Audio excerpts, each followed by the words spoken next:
Looking to improve your fitness business while keeping your bottom line in good shape? Let the Gym Administrator help you achieve those goals. With their powerful team of fitness industry professionals at the ready, the Gym Administrator covers a wide range of industry-related products and services that will help you build your business and increase profits.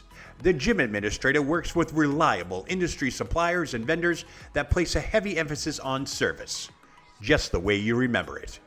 Give them a call at 914-494-1066 or visit them on the web at thegymadministrator.com as well as all social media platforms. The Gym Administrator, all your fitness needs under one roof. Scan the barcode at the bottom of the screen to get started today.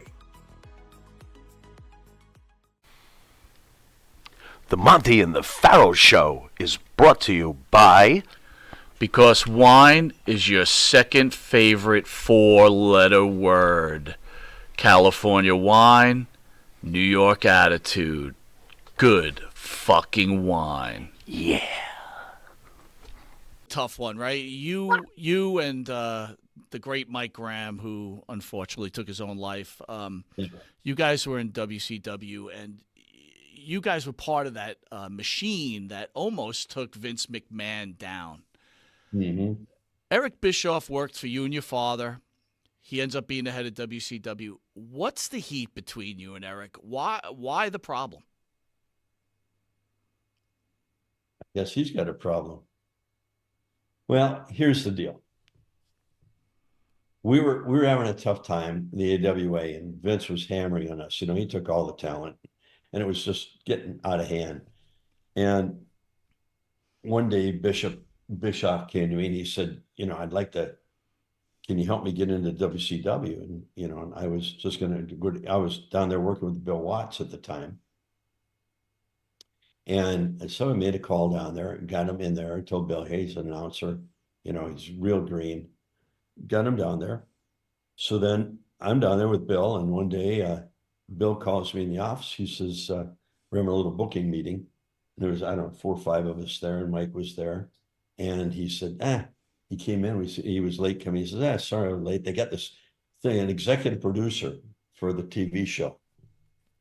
And I said to Bill, should I go down there?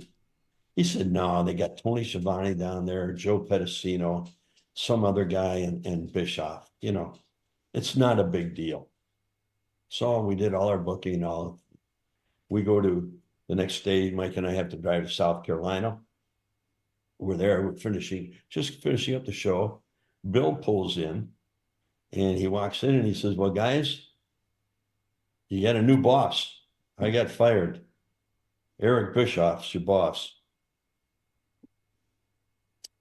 Eric came to us selling ninja suits out of the trunk of his car.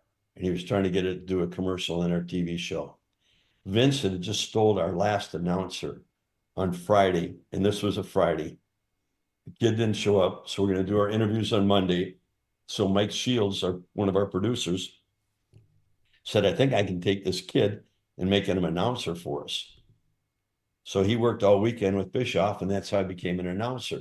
And then I got him the job down at WCW, and then he ended up firing me. Little controversy. He called me one day and he said, how do we turn this thing around? And I said, well, the only way to turn this thing around is you got to get Hogan away from McMahon. Well, I don't even know him. And I said, well, I know him and I have his phone number. I said, but here's the deal. Because Eric had screwed me out of a couple of things earlier in that. I said, here's the deal. I'll get you Hogan, but for that, I want a percentage of what he signs for and a small percentage of his merchandise.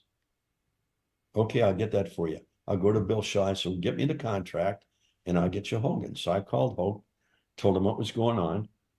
And this was a Monday or a Tuesday. Went through the whole week. Came in the next week. I said, Eric, what are you doing? You got the contract ready? You got to get Hogan? I said, I'll get you Hogan. Get me the contract. I'm not going to get screwed around again. Get me a contract. Well, Bill's out of town. He'll be back this week. Okay. So on the following Thursday, I said, Eric, I said, hey, I got home for the weekend, and where are we with Hogan? Well, when you get back, we'll take care of that. So I came back on Monday, and I walk in, and they got a big sign, "Welcome Hulk Hogan." And I went in, and Bischoff wasn't there, and I'm a little hot. And then he called me on the phone. In fact, he called me Friday before I went in there, and he said, "Hey, you're fired."